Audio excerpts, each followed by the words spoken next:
The Grand Council Chamber of the Viridian Empire stretched vast and imposing, its crystalline walls refracting light into 1,000 shimmering colors. At the far end, elevated upon a throne of living token metal of my affection. that pulsed with It's beautiful, thank bioluminescence, You are sat most Queen welcome. Lyrana, sovereign of 7 star systems and commander of fleets that had never known defeat.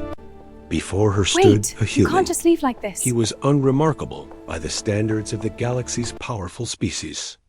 No towering height like the Gorath warriors. No chitinous You were armor expected like at the Skellen council. defenders. Forgive me, Your Majesty, no I was psychic delayed. crown Delays like are the not Mindari acceptable. sages. We must speak. Just a man in a worn leather jacket, dark hair pulled back, eyes steady and calm. His name Your Majesty, was an Marcus urgent Kane, message. Let me and see he it. had been This summoned changes to answer everything. for Prepare the crimes council. against At the once, Your Empire. Majesty. What You is the stand meaning of accused this? of violating Grave news, Your Imperial Majesty. Edict Speak it. 742, Lyrana announced, her voice carrying the harmonic undertones that marked her species as naturally commanding. You entered the forbidden sectors without authorization, disturbed archaeological sites of immense cultural significance, and removed artifacts belonging to the Viridian people. How do you answer these charges? The assembled courtiers leaned forward. This was expected to be brief. Humans were a young race, barely 300 years into space travel. They had no empire, no grand fleets, no ancient lineages. When confronted by true power, they bent. They begged. They offered tribute and apologies and pledges of servitude. Marcus looked up at the Queen with an expression she could not quite parse. I answer that your laws are unjust, he said simply. The chamber erupted in shocked murmurs. Lyrana raised one elegant hand, and silence fell like a guillotine blade. Explain yourself, human, and choose your words carefully. I have been queen for 2 centuries. I have seen civilizations rise and fall. I have shown mercy to those who humble themselves before me. Her eyes glinted. I have shown none to those who do not. Marcus shifted his weight slightly, hands loose at his sides. The sites I visited were not yours. They belonged to the ancients, a civilization that died out 50,000 years before your empire drew its first breath. You claimed them through conquest, not heritage. You sealed them away, not to preserve them, but to hoard what you found inside. The ancients' legacy falls to those strong enough to protect it, Lyrana replied, her voice cooling several degrees. That is the way of the galaxy. The strong endure. The weak fade. This has been true since the first star ignited. Then you should not object to what I did, Marcus said. I was strong enough to bypass your security, skilled enough to navigate the ruins, and smart enough to take what I needed. By your own philosophy, that makes it mine. Several courtiers gasped. One ambassador from the Krell Dominion actually hissed in dismay. Lyrana stood, and the room seemed to contract around her presence. She descended the steps from her throne with measured grace, each footfall echoing in the sudden quiet. She was tall, nearly 7 feet, her skin bearing the faint iridescence of her people. Her gown flowed like liquid starlight. She stopped 3 paces from the human, studying him with eyes that had watched solar systems burn. You are either supremely brave or catastrophically foolish, she said softly. I could have you executed where you stand.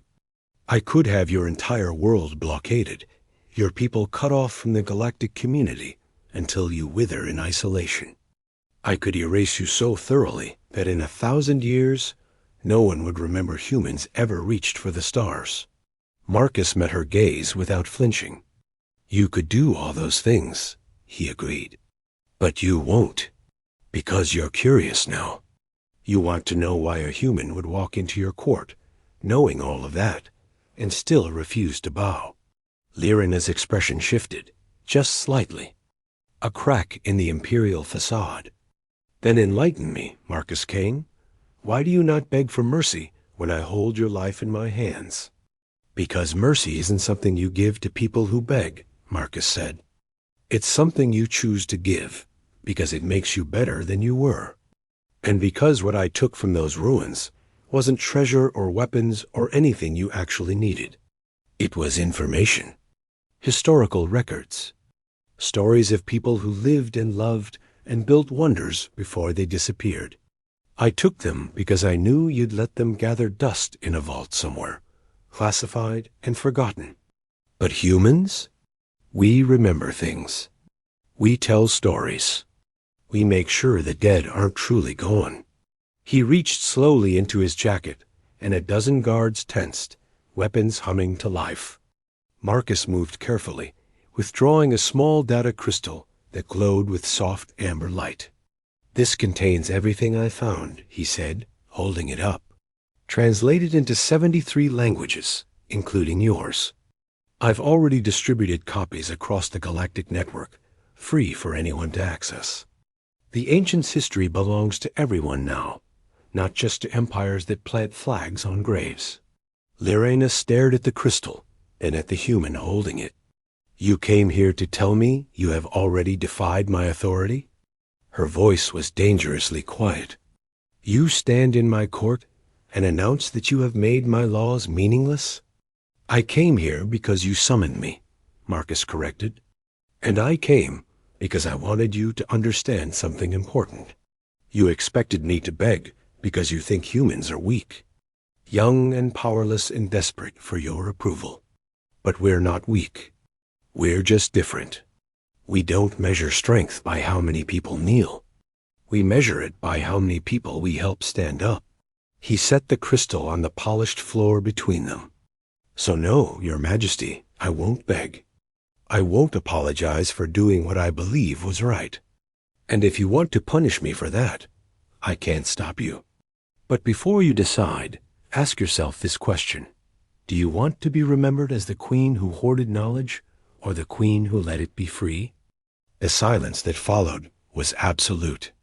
Lyrena looked at the crystal, then at Marcus, and at the assembled court that watched with bated breath. Every decision a monarch made rippled outward, shaping not just the present, but the future's memory of them. She had ruled for 2 centuries.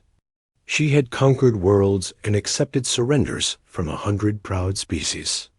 She had grown accustomed to the weight of the crown, to the certainty of her own righteousness. And now this human, this young, fragile creature from a backwater world, stood before her and suggested she might be wrong. The truly terrifying thing was that part of her believed him. "You have courage," she said finally. "Foolish, perhaps suicidal courage, but courage nonetheless. I find myself in an unusual position, Marcus Kane. I am uncertain what to do with you." "Then let me go," Marcus said simply. "Let me walk out of here, and let this be the end of it. No war, no blockades, no executions. Just 2 civilizations that disagreed and decided not to destroy each other over it." "And if I do," Lyrena asked, "what prevents you from raiding more of our sites? From distributing more of what we have secured?"